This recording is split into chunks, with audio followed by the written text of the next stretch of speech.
Sophia Carter woke up that morning with a mix of nervousness and excitement. Her son Daniel was graduating with a master's degree, the very dream he once thought was impossible. She ironed her best dress, brushed her hair slowly, and slipped on the pearl earrings Daniel had gifted her on her 50th birthday. They weren't expensive, but to her they meant the world. She stood in front of her mirror and smiled. "Today," she whispered, "I finally get to see the result of every sacrifice." Years ago, when Daniel was little, life wasn't kind. His father had walked away when he was just 8.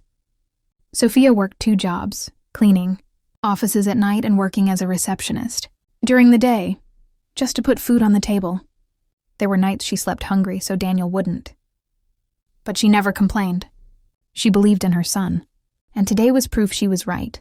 When Sophia arrived at the graduation hall, she saw Daniel from a distance, tall, confident, wearing his gown and cap.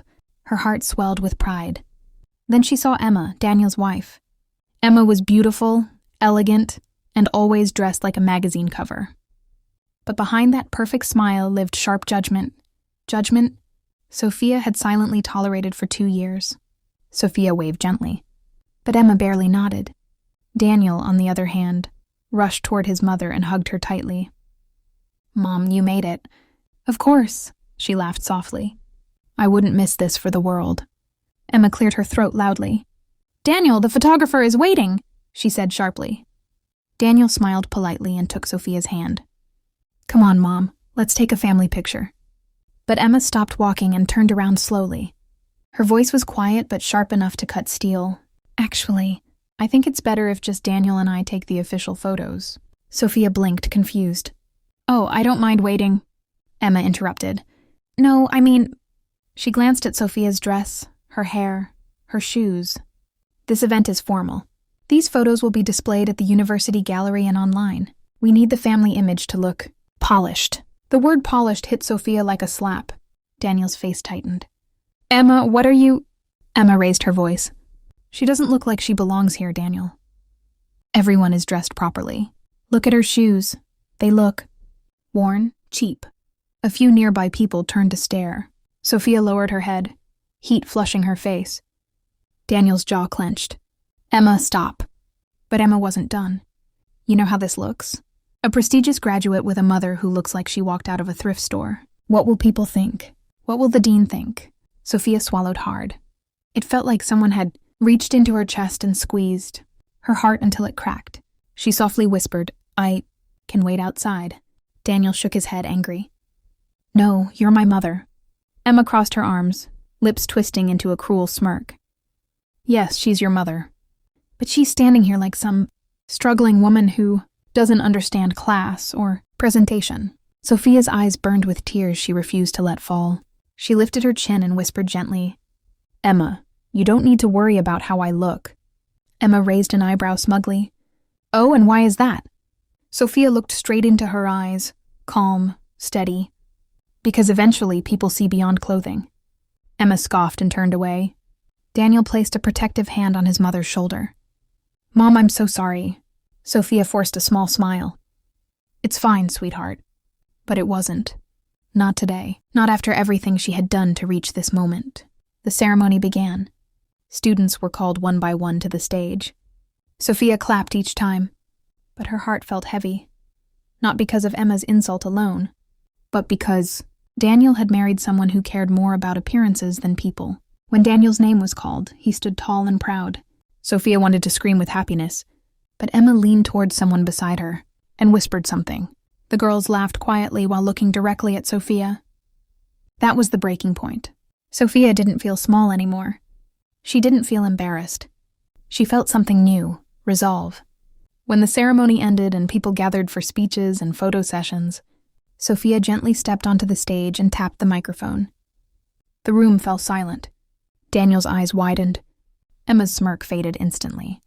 Sophia inhaled deeply. What she said next, no one expected. And within minutes, Emma would wish she had never opened her mouth. The microphone squeaked, softly as Sophia adjusted it with steady but not shaking hands. Every face in the auditorium slowly turned toward her. Conversation stopped mid-sentence. Even the graduates seated on stage leaned forward, curious. Daniel stepped toward the stage, confused and concerned. "Mom, what are you doing?" he whispered. Sophia placed a gentle hand on his arm and smiled. "It's okay," she said calmly. "Just trust me." Emma stood several feet away, arms tightly crossed, eyes narrowed in irritation and panic. Sophia took a slow breath and finally began. "Good afternoon, everyone." Her voice echoed softly through the hall. "I want to start by saying how proud I am. Not just of my son, Daniel Carter, but of every graduate in this room." There were polite nods, soft approval, and warm smiles. Sophia continued, "Today is a celebration of effort, of long nights, sacrifices, and determination. Every degree handed today carries a story behind it. A story only the person who earned it truly understands." She paused. "And for some of us, those stories began a long time before college." Emma shifted uncomfortably. Sophia's voice softened but grew more powerful. 20 years ago, I became a single mother. It wasn't planned. It wasn't easy. Life forced me to choose between giving up or giving everything for my son. The room remained silent, hanging onto every word. I worked 2 jobs. Some days I cleaned offices until midnight. Other days I answered phones all day long with a forced smile, so my son could eat, so he could grow, so he could dream. Daniel's eyes glistened. He hadn't known half of this. Sophia continued, her tone unwavering. There were winters when Daniel had warm coats while I stood in the cold with patched clothes. There were nights I fed him dinner while I pretended I wasn't hungry. A few people in the audience whispered emotionally, but I never complained, because every time I saw my son learn something new or smile, I knew my sacrifices mattered. Sophia glanced briefly at Emma, not with anger but with heartbreaking calm. Today someone told me I didn't look like I belonged here. A loud whisper rippled through the room. Emma froze, face pale. Sophia's eyes didn't leave her. I was told my clothes looked cheap, that my presence made my son look less. Gasps filled the hall. Daniel's fist tightened. Sophia finally turned back to the crowd. "So I want to clarify something, once and for all." She straightened her shoulders. "I am wearing an inexpensive dress." A beat of silence. "And yes, my shoes are old. People shifted, emotional. But do you know what else?" She continued, voice rising. "These shoes walked miles in storms and snow, so my son didn't have to. These hands scrubbed floors and held crying strangers, so I could pay for books he needed." More people lowered their heads, ashamed. "I may not look wealthy." She placed a hand on her heart. "But I am rich because my son is standing there today with a degree earned through sacrifice, respect, and love." A few claps began at the back, but quickly spread until the entire auditorium was applauding. Emma looked stunned, humiliation flushing her face. Sophia raised her hand gently, signaling for quiet. "And now I want to share something else. Something many of you may not know." She reached into her purse and pulled out a folded document. "This," she said, unfolding it, "is my acceptance letter." Murmurs rose. Sophia smiled softly. "I was accepted into a nursing program 24 years ago, but I gave it up so I could raise Daniel. At the time, it was the hardest choice I'd ever made. Even the dean looked emotional. But now that my son no longer needs me to hold him up, I can finally finish what I started." She lifted the letter proudly. "And I am happy to say," her voice trembled, for the first time, "I will be starting college this fall."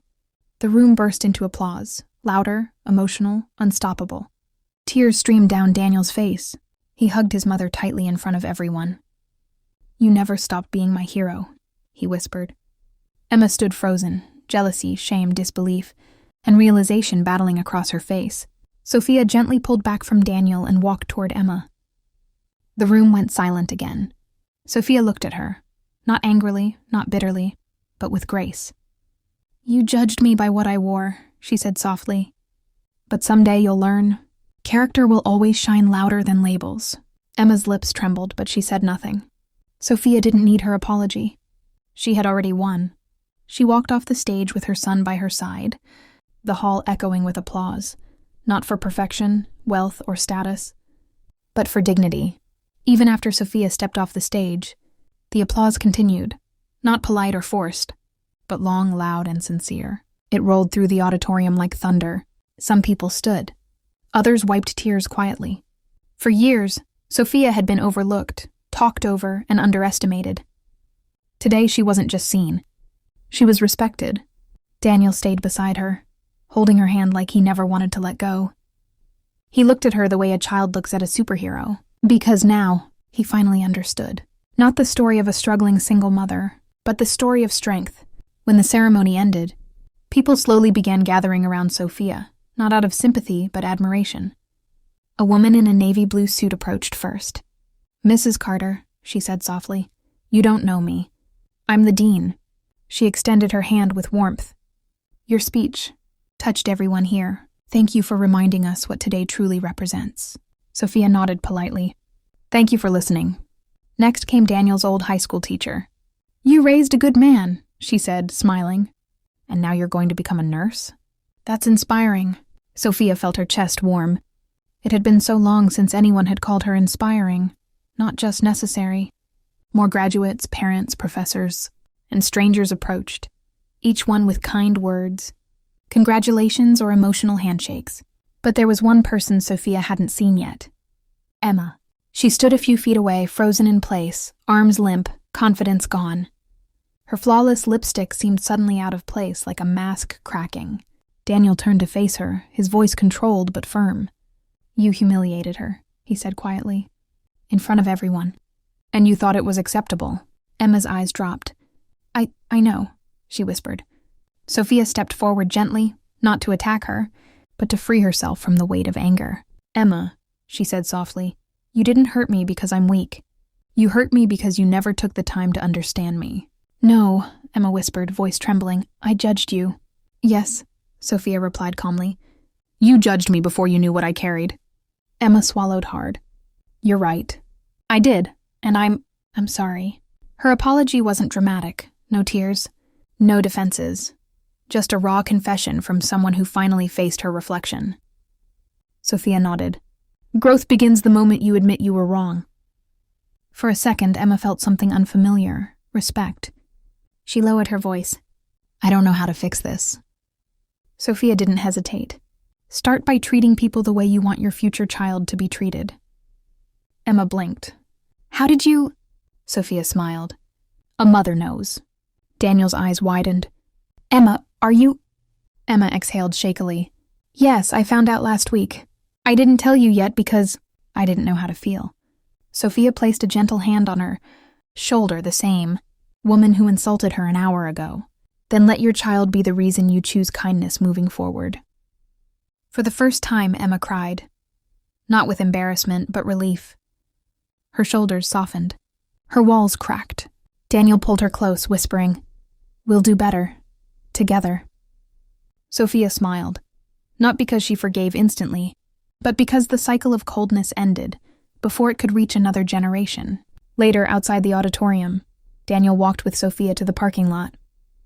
The sky was painted with soft sunset colors, orange, pink, and gold, like the world was applauding too. They stopped beside her old, scratched car, the same one she used to drive him to school in, even when gas money was tight. Daniel took her hands. "Mom, I didn't know how much you sacrificed. I thought I understood, but today, I saw everything." Sophia brushed his cheek with her thumb. "You were never meant to feel the weight. You were meant to rise above it." Tears slipped down Daniel's face. "You're the strongest person I know." Sophia chuckled softly. "No, sweetheart. I just refuse to give up." He opened the passenger door. "Come on," he smiled. "We're celebrating." "Dinner's on me." She raised an eyebrow. "With real restaurant food? Not fast food this time?" He laughed. "Yes, real food. And dessert." She placed a hand over her heart dramatically. "I think motherhood finally paid off." They both laughed softly. As they drove away, Sophia glanced back at the university building.